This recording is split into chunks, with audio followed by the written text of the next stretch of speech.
Okay guys, so these are the tools I'll be using for this install. I'll put up a list for you guys on the description below, and I'll even include a short instruction for the torque specs for each bolt. Like I said, I'll be putting this down the description, just the tools, list of the tools I'll be using, and like I said, the short instructions as well as the torque specs for each bolt. I'll be putting that as well. And for the bump stop, we're gonna be cutting a 0.6 for the front and 1.6 at the back. So we're gonna be doing the cut A like it's on the instruction. So yeah, let's get started. Just a quick reminder guys, when you are removing the liner inside and you're gonna be unclipping this, right? Then you do not close the trunk. Don't close the trunk, otherwise it's not gonna open. So what I did is I crawl inside, put down the back seat and crawl under here, and I had to reinstall these buttons so the trunk will open again when you press the trunk release. So yeah, don't close the trunk when you disconnect this, otherwise you're gonna be crawling in there just to attach this.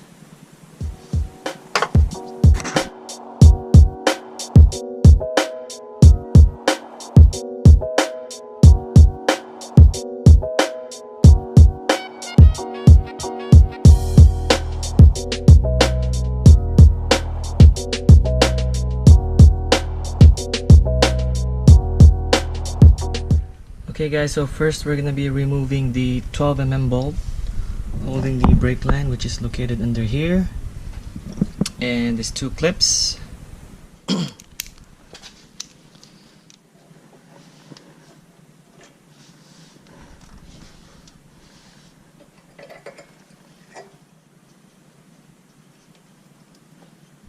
Next we're gonna be removing these two 19mm bolts. After that, just nudge it a little bit. Yeah, this one's gonna break loose, no problem. Oh, there's one. And oh, for that, forgot. Of course, the end links. Okay. Where's that bolt? Okay, right here. Okay. So yeah, forgot the bolts. The end link, we're gonna be using a 17mm open-ended wrench and the Allen key, the 6mm one. There you go. And the open-ended wrench. There you go. So this thing has to go up here. No? Let's see.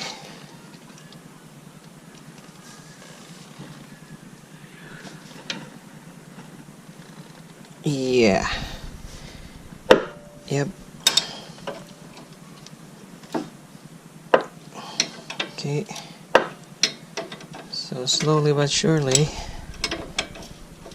it's moving.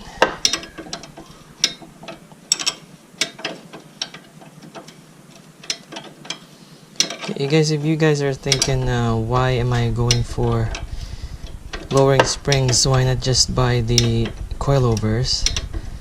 That's because I don't have enough budget for now, and soon there'll be spring meets and summer meets, and I just want to get rid of some of the wheel gap. So this is the cheapest way for me while I'm waiting for the funds to come in. But yeah, eventually I'll be going for coilovers, of course. I'm gonna go get a good deal with coilovers, and we're gonna be installing that in the future. But yeah, so far I'm happy as long as I get the drop that I need. 1.5 in the front That should be fine for me. Okay, we're almost there. Okay. Get rid of that. Try to use my hand.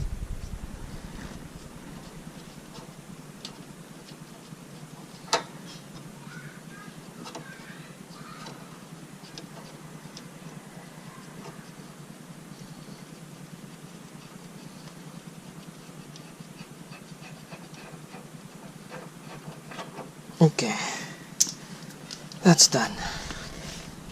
Just push it out. Put that tool there. Put this here. Okay, we're gonna take that bolts out.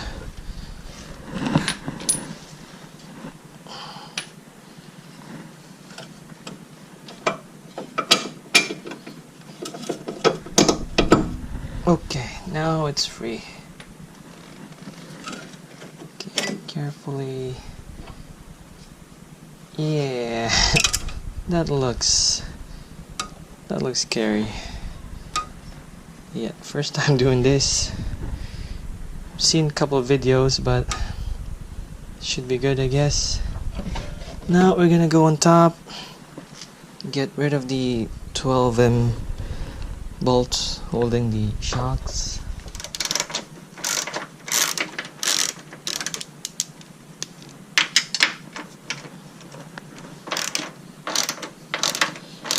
Okay, so don't do it all the way, because otherwise the shock will drop.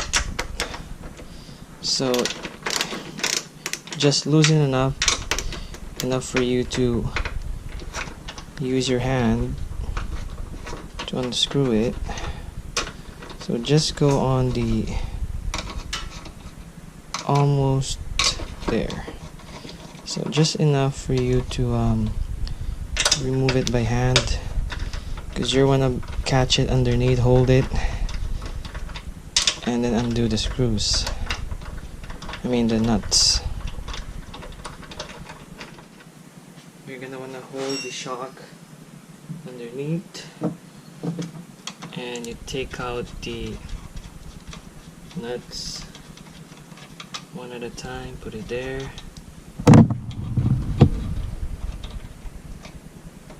Okay, holding the shock underneath. So you go slowly, grab two hands, and you go down.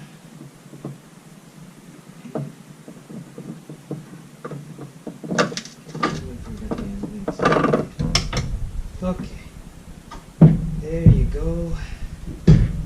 Now we're gonna do the back next. The back one, they said it's easy, but I don't think it's that easy,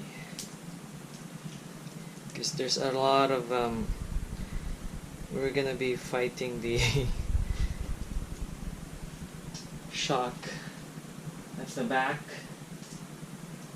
So I did the other side, that's why, last night, and I just want to film it today on this side to cut me some time. So there is your front springs. Now we go to the back.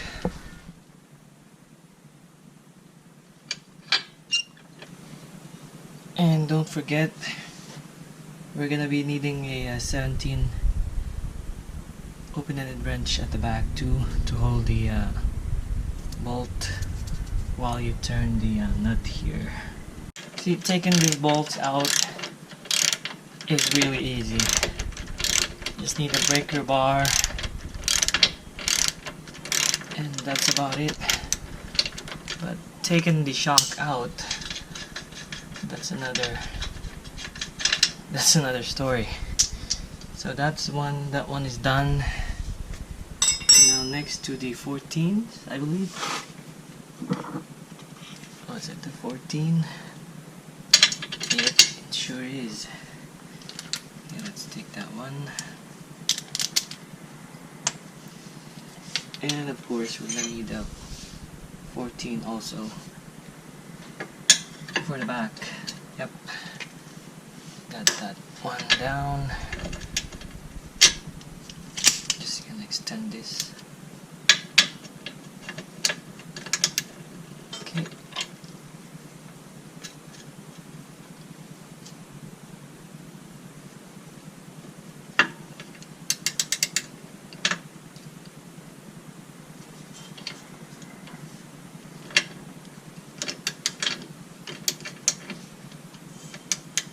Okay, on the back.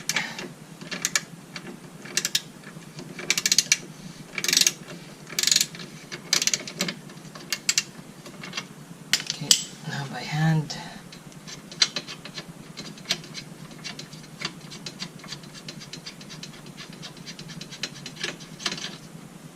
Okay. See, that thing is done easily for the end link part. It's out.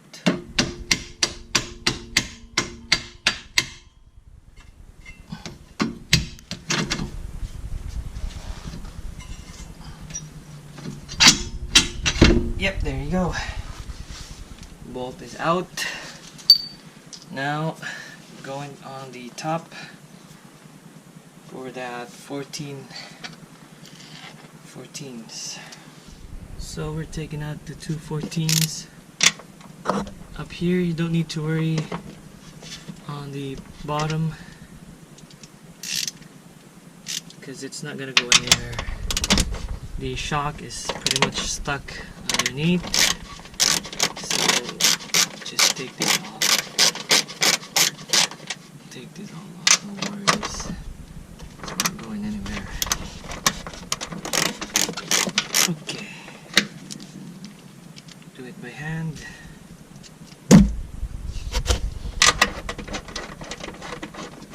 Careful not to lose the nut.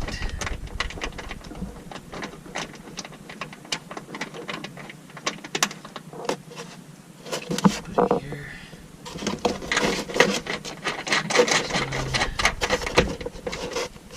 Okay. Now we're going back under the car. So the shock is free. All good. On the bottom side, it's not stuck or anything. This should be easy. We're just gonna pull it out, I guess. This one is, yeah, there you go. Okay. So removing the rear shock is not as easy as they say. I don't know how they do it, but this is my experience removing this thing. Another easier way to remove the rear shock is I take out that 17 bolt out, so it's connected there. So just take that out. Like there's like 3 bolts all together. It's gonna save you a lot of time, and it's a lot easier to remove the shock. So yeah, just keep that in mind when you're removing the rear shock. You don't need to fight it anymore. I learned that today. I don't need to yank it down just to get it out. We're gonna do this the right way. We're gonna be using spring compressors. You really have to get one of these for your safety. I tighten it up, and we're gonna be using a 17 to take up the top hat on this one. There are other ways on taking this off, but I want the easy way. Have this, so I'm gonna be using my impact gun. Hold it here.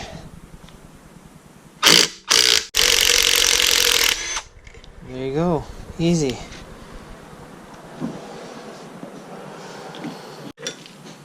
Ah, that is dirty. A lot of dirt and gunk under there. While we have this out here, we're gonna quickly clean up the gunk. Might as well, right? Clean it up. Give it a proper wipe. And we're gonna cut the bump stops. Get the shroud. Okay. Okay, why don't we do the back as well while we're here? Hold it here.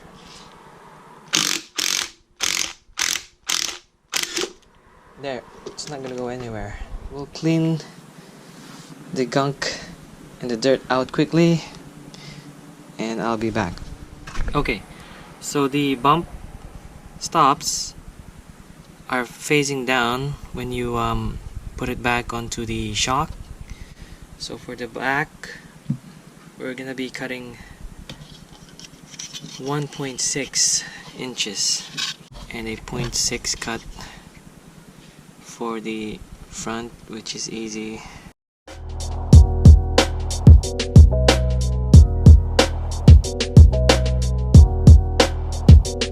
The bump stops cut.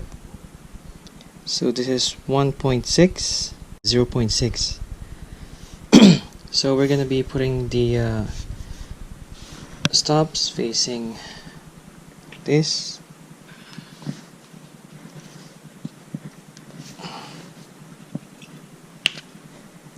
Okay, it's in there now. And the front one,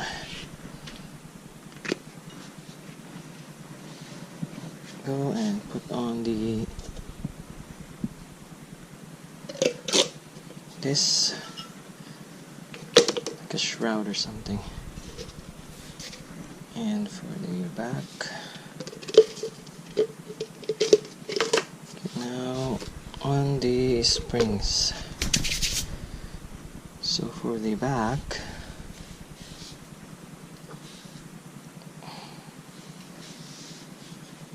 what I did is I removed the rubber, because if I line up, it's like an indentation onto the rubber. If I follow that, it does not line up properly. It should line up like that, because once you tighten this up, unlike the front ones, it turns, but this one, once you lock it in, that's it. It's gonna be staying on that, so the orientation has to be exact. So line it up like that. Okay, just a quick update, guys. I lost the battle with the shocks, but I found a way. I know I hate removing extra bolts, but it's gonna make it a lot easier. So I had to remove this 17 bolt right here and then leave this. So I managed to put this down a little bit, and this one extends.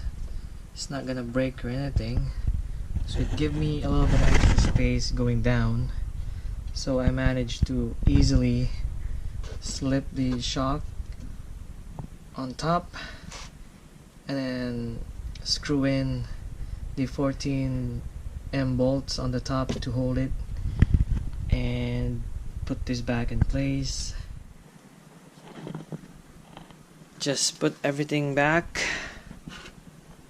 put on the wheels.